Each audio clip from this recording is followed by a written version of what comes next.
Nakinig lang pala ako ng live hearing ng Congress dahil para dun sa impeachment kay Sara Duterte, no. Medyo napansin ko dun, no, na wala naman ako pinapanigang kulay, no, kung DDS, Pinklawan, BBM, ganyan.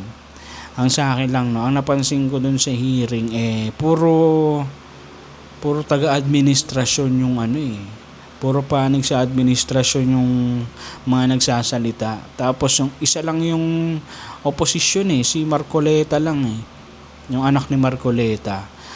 Parang siya, unfair, bias yung nangyari dun sa hearing kasi isa lang yung opposition. Isa lang yung kampi kay Sara. Tapos hindi pa siya halos pagsalitain, parang lahat ng mga sinabi niya in-strike out. So hindi siya, kahit ano sabihin niya, parang wala na lang din, hindi nakalista dun sa hearing. Kumbaga ang akin lang dito, no, medyo unfair siya, hindi siya makatarungan para sa isang nililitis na Vice President, binoto ng 30 million plus na mga botante na may, alam naman natin siguro may mga isip din yan, 30 million. May iba dyan, lawyer, doktor, di ba? May mga natapos sa buhay, baka nga mas mataas pa sa natapos mo. Akala mo mga bobo sila pero mas matalino pa sa'yo, no? May mga kanya-kanya tayong paniniwala, So ako lang naman, ang binoto ko nun si ayoko lang sabihin, pero ang lang sa akin dito, no, yung dapat maging fair lang yung hearing. 'Di ba? Magkaroon ng diskusyon, debate, 'di ba? Para magmukhang siya, legit, kasi parang kinawawa natin yung kabilang side, So anong ina-expect natin dito? May impeach si Sara. Pagdating ng eleksyon na makakalaban yung kapatid niya, wala din, Duterte din yun. Kung nagagalingan kayo kay Sara, well, magaling naman talaga siya kasi napaganda nila yung Davao, no. Matakot naman kayo dun sa mga kapatid niya kasi pag sila naging presidente, nako, iba rin yung takbo niyan. Iba rin yung baka gayahin din nila yung tatay nila. Baka nga mas mabait pa si Sara, tapos si Sara yung in-impeach nyo, si Sara yung hindi nyo pinatakbo, no? Kasi ganun yung guys, kapag na-impeach ang isang public servant, hindi na siya pwedeng tumakbo sa next election o kahit kailan, di ba?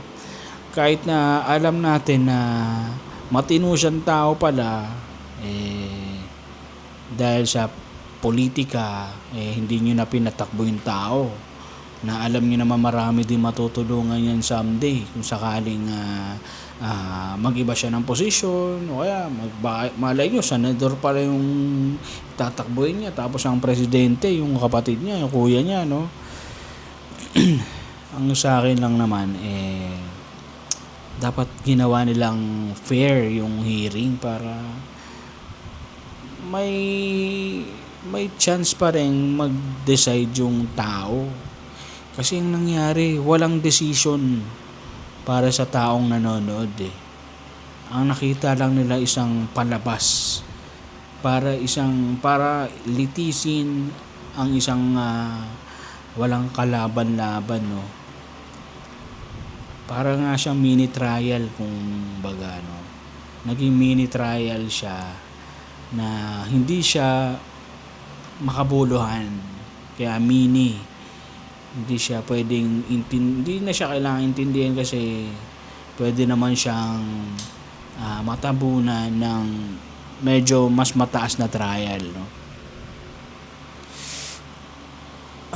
Siguro mukhang 2 years na rin lang naman yung bubunuin ng mga opposition, mukhang makakabawi sila dito guys, kasi sa 2 years na yan marami na magbabaligtaran marami nang lilipat sa side nila Sara, kasi syempre gusto nila manalo sila sa next election. Alam naman natin na ang taong bayan nasa panig pa rin ng Duterte.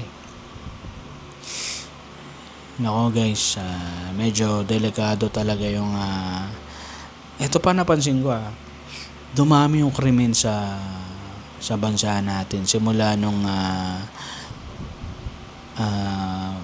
nagkaroon ng BBM sa bansa natin, no. Hindi na siya hindi mahigpit si BBM Hindi siya kamay na bakal. Kaya dumami pa rin yung matitigas ang ulo. Dumami yung pusher, lumaganap yung shabu, madaming nabaliw, madaming naging addict, pumapatay na lang kung sino-sino. Nakakaawa kung baga. Kung mapapanood niyo yung mga balita, no, mga inosenteng bata pinapatay, yung iba sinasaksak sa kalye. Yun yung mga madalas natin mabalitaan. So mamimili ka na lang, no, ano yung gusto mong mabalitaan next season, no, next na president natin. Anong gusto mong mabalitaan sa kanya? Yung maraming napapatay na addict, maraming napapatay na pusher, drug lord, o madaming napapatay na inosente, mga bata, babae, mga nagtatrabaho ng marangal, pinapatay, yung iba nagsasabong lang, pinapatay, diba?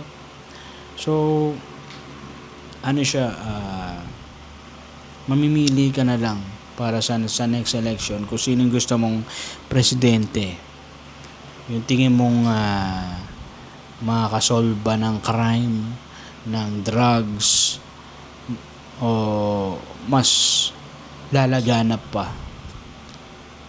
Para sa akin, no, bumoto kayo ng matino. Bumoto kayo ng alam nyong may magbibigay ng disiplina sa taong bayan. Kasi aanihin mo yung presidenteng sobrang galing, sobrang talino, sobrang makajos.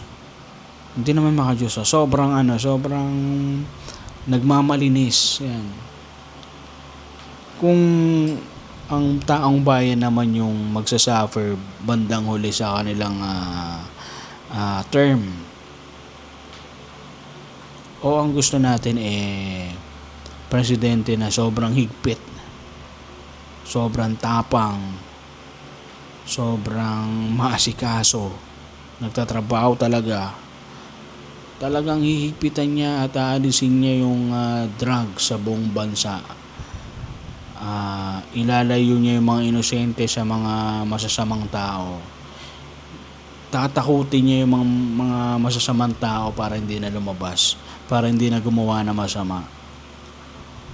Yun yung pipiliin natin, di ba?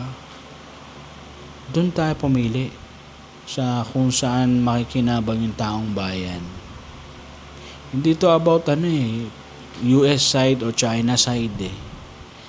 Ang dito, kung saan magiging safe ang taong bayan, lalo-lalo na yung mga inosente. Mga businessman, pinapatay. Yung mga nagpapautang, pinapatay.